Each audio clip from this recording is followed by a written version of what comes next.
What I imagine in the future is that in a room like this one, there would be a cupboard with a robot in it. I'd feed that robot instructions from my desk. Then I'd come into the room to say hello, say, "Hey mate, how are you?" Hallo, mein Lieber. Hello. Ja. Then he'd ask me, "What should I do today? You said I should quiz the students, that I should do this and that." At that point I'd say okay, or give him a pat. I feel like a cat. And we'd be off. Und die ganze Sache läuft.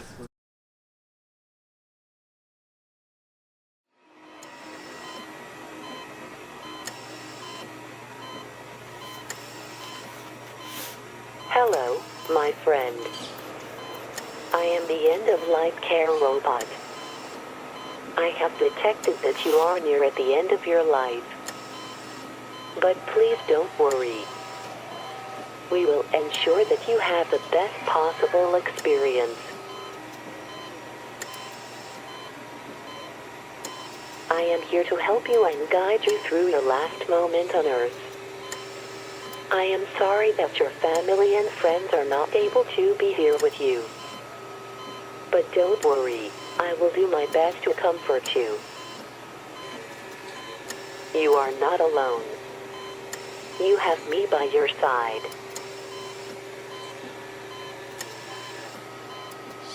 We hope you will have a pleasant afterlife. Time of death 11:45. Goodbye, my friend.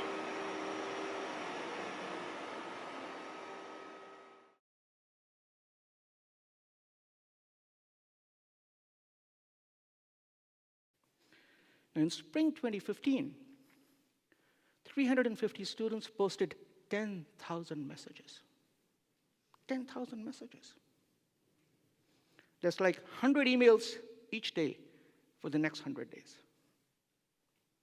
A rough estimate is that it would take a teacher working full-time for a full year to answer all of these messages. So in the summer of 2015, I thought that perhaps we could develop an AI teaching assistant that could automatically answer frequently asked questions. All of us teachers know, all of those of you who raised your hands, all of us know that students ask these same questions again and again and again. So we thought if we could automatically answer these repetitive questions, then we could free the teaching staff to focus on more creative aspects of the course. We started working on this automated artificial intelligence teaching assistant that we call Jill Watson in fall of 2015. From IBM, I got access to IBM Bluemix.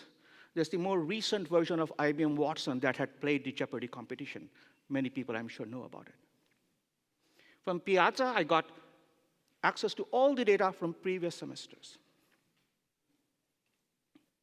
In January 2016, as the new class on artificial intelligence started, the online class with about 350 students, we introduced Jill Watson as a TA. Actually, this slide is coming from a little bit later. In this particular slide, Jill has already answered several questions. In the beginning, Jill had not answered any question. And no one among these students knew that Jill was an AI. And so, as they was concerned, Jill was another teaching assistant. We were all very anxious. I have to confess, I couldn't sleep that night. Will Jill answer any question? Will she answer it correctly? The next morning, Jill did answer a question. This answer is correct. A student is asking something about a PDF file, and Jill answers the question correctly. Here is another question. This has to do with programming projects again, and if you don't know about these programming languages, don't worry about it. Python and Java are just programming languages. A question is being asked, a technical question in a specialized domain, and Jill gives a perfectly correct answer without any human intervention. Jill immediately answers, constantly answers routine questions, anytime, anywhere. In fact, her answers are so immediate that we had to deliberately include a time delay. Otherwise, the students would know this is an AI. At some point, after the day after the final examination was due on April 26th, I shared the identity of Jill with the rest of the class. And here are some student reactions. This is just a small sample. One student says, this is incredibly cool. Another student wants to build a Jill Watson of her own. Why shouldn't we all have a Jill Watson? A third wanted to nominate Jill Watson for the Outstanding Teaching Assistant Award. Now, Jill was an experimental prototype. This summer, we replicated the experiment in our lab. This fall, we have reintroduced Jill, a more robust version of Jill, in the AI class. This AI class has two sections, a section for online students and another one for residential students. Jill is operating the discussion forum of both classes. Because this time, the students are actually trying to seek out which one of them, of the teaching staff, is Jill Watson. Everybody is operating under pseudonyms. Nobody is operating under his or her real name. We're in the 7th week of the semester. So far, nobody has identified the identity of Jill.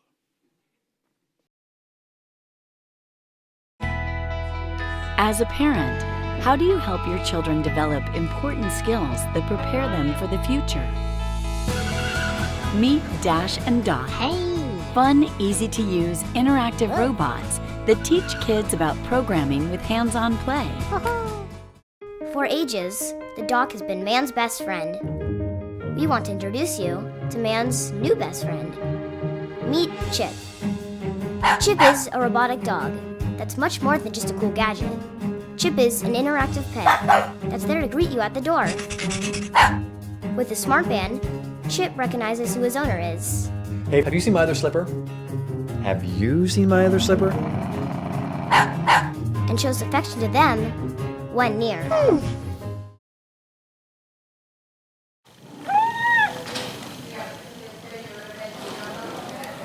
Det er Selma. Hun er en selrobot. Brukes i et forskningsprosjekt hvor vi skal prøve å se om aktivitet og kontakt med en robot i en gruppe kan ha effekter på personer med demens og syke. Selma er en veldig avansert robot. Hun har over 20 sensorer i pelsen, og de stimuleres når jeg klapper henne, sånn som jeg gjør nå. Og så har hun bevegelig ledd, som gjør at hun kan bevege loffene sine, bevege hodet, opp og ned til siden, og så er det halen bak her som også kan beveges. Og når hun brukes i gruppeaktivitet, så ligger hun vanligvis på fanger, slik at man kan ta kontakt og holde rundt henne. Og da er det mange som tenker at dette er kanskje et lite barn som trenger litt trøst og klapp og kos. Mens andre tenker at dette er et dyr, så prater man om dyr og synes det er hyggelig. Ja, ikke sant det? Du har kontakt hele veien. Ja. Hej Selma. Ja.